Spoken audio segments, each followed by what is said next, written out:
सबसे पहले आज में अखिलेश जी, अच्छा है, शुरू तो मुस्कुराने के साथ हुआ है जी। क्या हुआ सर? केसीआर उधर अलग मामला बिठाने की कोशिश कर रहे हैं, और क्या उन्होंने राहुल जी और कांग्रेस पार्टी के खिलाफ नीतीश बाबू के मौजूदगी में पटना में कहा था, ये सबको पता है। और जब उन्होंने कांग्रेस छांट कर ये पूरा कुनबा बनाने की कोशिश की तो उसमें अखिलेश यादव भी पहुंच गए हैं, उसमें केजरीवाल जी और भगवंत मान जी भी पहुंच गए हैं। आपको क्या दिख रहा है? खम्मम में क्या हुआ? हमें यही दिख रहा है कि आपकी चिंता विपक्ष पे है, क्योंकि देश को चिंता है। विपक्ष जो सोच रहा है वो देश की सोच रहा है। आज जो भी दल हैं जिसकी आप जिक्र कर रहे हैं वो कम से कम बीजेपी के साथ तो नहीं है, ये तो स्पष्ट है। और आज मोदी जी सत्ता में हैं, वो अपना रिपोर्ट कार्ड लेके जनता के बीच में जाएंगे, लेकिन उन पे बहस नहीं हो सकती, क्योंकि उनका रिपोर्ट कार्ड जीरो है, जीरो। वो अपने ही बोझ तले दब चुके हैं। उनकी अपनी तानाशाही नीतियां और देश विरोधी नीतियों के चलते, जन विरोधी नीतियों के चलते, उनके जो परंपरागत मित्र हैं, चाहे महाराष्ट्र हो, चाहे बिहार हो, चाहे पंजाब हो, चाहे राजस्थान हो, मोदी जी का साथ छोड़ चुके हैं। आज उनके साथ कोई नहीं है। आप मोर्चे अलग अलग नाम ले सकते हैं, लेकिन ये दल, हम लोगों के मत भिन्न जरूर हैं, लेकिन मन भिन्न किसी में नहीं है। हम लोग सब मन से एक साथ हैं। विचारधाराएं सबकी यही है कि इस देश से बीजेपी जो इस देश को बर्बाद कर रही है 2024 में, इसको बाहर किया जाए। और ये सिर्फ हम नहीं, बीजेपी के अलायंस पार्टनर भी महसूस कर चुके हैं। बीजेपी के तमाम साथी जो बीजेपी में हैं वो छोड़ जा रहे हैं। से कर्नाटक में रेड्डी बंधु जा रहे हैं।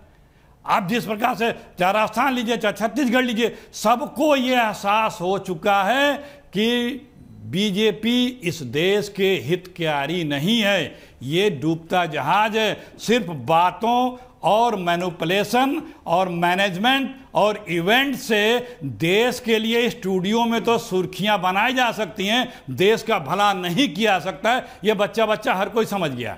तो ये चिंता छोड़िए, अभी बहुत समय है चुनाव आने तक। सब लोग, हम लोग मिलके इस देश के लिए एक अच्छी सी वैकल्पिक सरकार देंगे और ये देश फिर अपने खोए हुए पुराने गौरव को प्राप्त करेगा और ये देश का चौमुखी विकास होगा, इस देश के लोगों का भला होगा। हम मित्र और मित्रों के ही सरकार नहीं रहेगी, सबकी सरकार होगी, सबकी सरकार होगी, सबके लिए वाली सरकार होगी।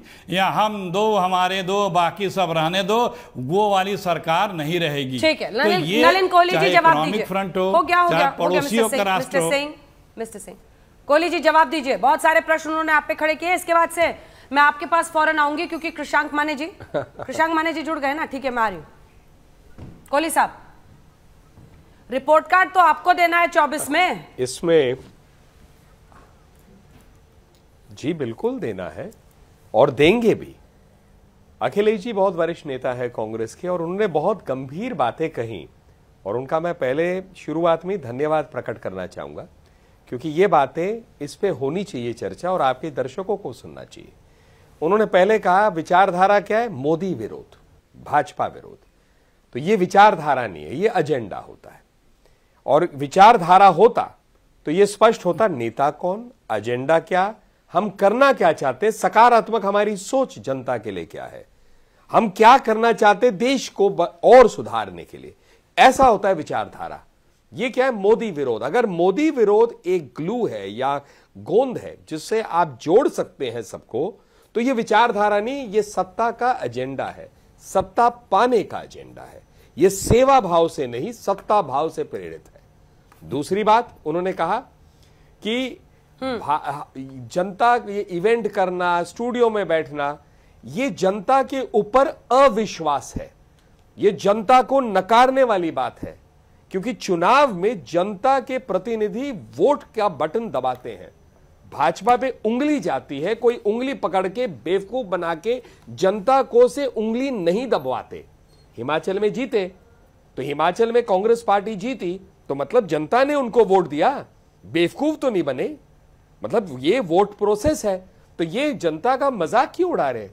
तो जिनका जनता पे ही विश्वास नहीं है और मानते हैं कि जनता को बेवकूफ बनाया जा सकता है, जिनका एजेंडा ही सत्ता है, सेवा नहीं है, वो जनता के सामने जरूर जाए। हम तो अपना एजेंडा लेकर जाएंगे। ठीक है। और हम मानते हैं सकारात्मक रूप से देश की जनता ने 2 बार स्पष्ट बहुमत की सरकार मोदी जी के नेतृत्व में इसलिए दिया है क्योंकि हमारा एजेंडा भी सकारात्मक है और काम भी हमने उसी दृष्टि से किया है। ठीक है। कृषांक माने जी प्रवक्ता हैं टीआरएस के, उसी टीआरएस के जिसके केसीआर ने आमंत्रण दिया सबको, लेकिन कांग्रेस पार्टी पर, राहुल गांधी पर उनके जो बयान रहे हैं वो साफ बताता है कांग्रेस से वो परहेज करते हैं। ऐसा क्यों है मिस्टर माने? क्या दिक्कत है केसीआर को? क्योंकि अगर विपक्ष को एकजुट करना है, अगर मोदी से मुकाबला करना है, तो उसके लिए कांग्रेस से परहेज क्यों? क्या प्रॉब्लम है?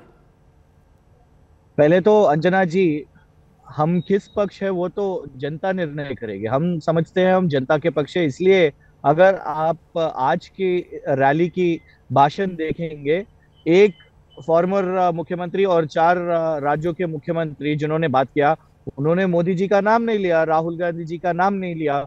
उन्होंने मुद्दे उठाए, किसान के मुद्दे उठाए, युवाओं के बेरोजगारी के, देश भर के मुद्दे उठाए। उन्होंने लोगों के, जनता के एजेंडा उठाए। तो आने वाले चुनाव जनता डिसाइड करेंगे जब कौन किस राज्य के मुख्यमंत्री जनता के इश्यूज बात कर रहे हैं। ये सिर्फ मोदी जी के लिए या भाजपा के